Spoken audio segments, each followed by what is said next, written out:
मुख्यमंत्री पुष्कर सिंह धामी ने नई दिल्ली में देश के उद्योग जगत से जुड़े उद्यमियों से संवाद कर उद्यमियों से उत्तराखंड को अपनी कर्मभूमि बनाने का आह्वान किया। उन्होंने कहा कि हमारे उद्यमी राज्य के ब्रांड एम्बेसडर हैं। सीएम धामी ने कहा कि प्रधानमंत्री नरेंद्र मोदी ने देश की अर्थव्यवस्था को $5 ट्रिलियन बनाए जाने का लक्ष्य रखा है। इसी को ध्यान में रखते हुए राज्य की आर्थिकी को सुदृढ़ करने के लिए सशक्त उत्तराखंड मिशन लॉन्च किया गया है। संवाद के दौरान बड़ी संख्या में विभिन्न उद्योगों के प्रतिनिधियों ने अपने सुझाव रखने के साथ राज्य में निवेश की भी सहमति जताई। कांग्रेस प्रदेश अध्यक्ष करण महारा ने मुख्यमंत्री पुष्कर सिंह धामी की ओर से राहुल गांधी के अमेठी से चुनाव नहीं लड़ने वाले बयान पर तीखी प्रतिक्रिया दी है। महारा ने कहा कि बीजेपी का शीर्ष नेतृत्व राहुल गांधी की भारत जोड़ो यात्रा एवं बढ़ती लोकप्रियता से भयभीत है। उन्होंने कहा कि सीएम जैसे महत्वपूर्ण पद पर बैठे व्यक्ति को बयान देने से पहले पद की गरिमा का ध्यान रखना चाहिए। अमेठी लोकसभा सीट कांग्रेस एवं गांधी परिवार की परंपरागत सीट रही है। जहाँ तक हार जीत का प्रश्न है तो लोकतंत्र में विश्वास करने वाला कोई भी व्यक्ति हार जीत की चिंता नहीं करता है।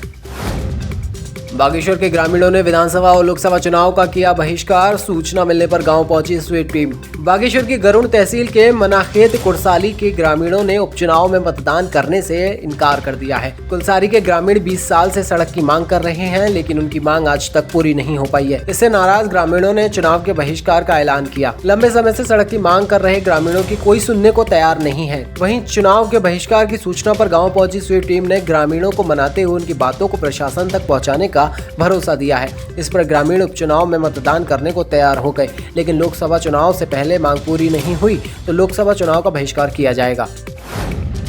उत्तरकाशी प्रभारी मंत्री प्रेमचंद अग्रवाल ने गुजरात के श्रद्धालुओं से भरी बस दुर्घटना में घायल हुए यात्रियों का एम्स ऋषिकेश पहुंचकर हाल जाना। इस दौरान उन्होंने घायलों का उपचार कर रहे चिकित्सकों से भी वार्ता की, साथ ही गंभीर रूप से घायलों को समुचित उपचार दिए जाने के लिए कहा। मंत्री प्रेमचंद अग्रवाल ने जिलाधिकारी उत्तरकाशी से दूरभाषा पर वार्ता कर घायलों के खोए सामान, मोबाइल फोन को पहुँचाने के निर्देश दिए।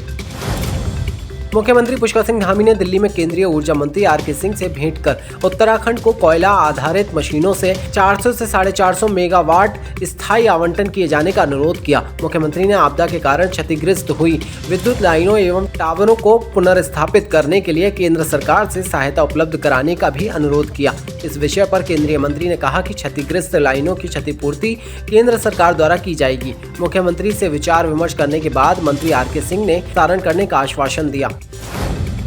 डीडी हाट की स्वास्थ्य सुविधाओं में सुधार की मांग के लिए सर्वदलीय कमेटी का धरना छठे दिन भी जारी रहा। स्वास्थ्य सुविधाओं को बेहतर करने के लिए किए जा रहे आंदोलन में वनराजी लोग भी पहुंचे। वनराजी 3 किलोमीटर पैदल चलकर धरना देने CHC पहुंचे। उन्होंने कहा कि बेहतर स्वास्थ्य सुविधा सभी के लिए जरूरी है। वनराजी गोविंद रजवार के नेतृत्व में धाना देवी, हरुली देवी एवं गोविंद सिंह ने धरना दिया। उन्होंने कहा कि डीडी हाट CHC में स्वास्थ्य सुविधाओं को बेहतर बनाने के लिए सरकार ने आंदोलनकारियों की मांग जल्दी सुननी चाहिए। यहाँ पे सुविधाएं न होने से मरीजों को इलाज के लिए पिथौरागढ़ जाना पड़ता है। जब हम सरकारी हॉस्पिटल में आते हैं तो हमें प्राइवेट में भेज देते हैं, लेकिन हमारे पास खर्चे की कमी है।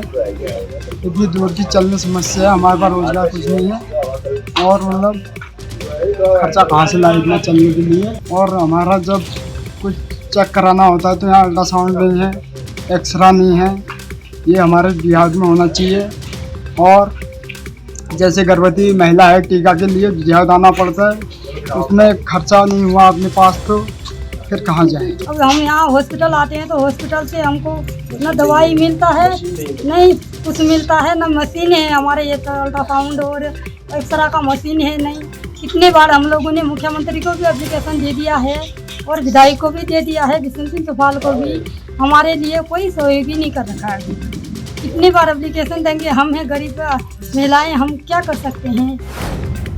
टिहरी में अपने 4 महीने के बच्चे के साथ पहली बार मायके जा रही पूनम की खुशियां आधे रास्ते में ही दफन हो गईं। बच्चों को लेकर ससुराल जा रहे सुमन खंडूरी चंबा में पुलिस थाने के पास कार खड़ी कर बाजार सामान लेने गए थे, लेकिन कुछ देर बाद ही वापस आए तो वहां मलबे के ढेर के सिवा कुछ नजर नहीं आया। वहीं हादसे की खबर से गाँव में कोहराम मच गया। परिजन उनके सुरक्षित होने की दुआ मांगते रहे, लेकिन प्रकृति के काल के आगे किसी की दुआ काम नहीं आई। एक नवजात के साथ ही परिवार की 2 बेटियों के जिंदा दफन होने की दर्दनाक घटना से सुमन के गाँव जसपुर और पूनम के मायके डारगी में मातम पसर गया। तो ये थी आज की फटाफट न्यूज। ऐसे ही ताज़ा तरीन खबरों के लिए हमारे YouTube चैनल के 24 न्यूज एंड एंटरटेनमेंट को सब्सक्राइब जरूर करें। साथ ही हमारे Facebook पेज के 24 न्यूज एंड एंटरटेनमेंट को फॉलो भी करें। मैं आपको सिर्फ ये अपील करने आया हूँ कि अगर अभी तक आपने K24 news and entertainment channel को सब्सक्राइब नहीं किया तो प्लीज कर लीजिए।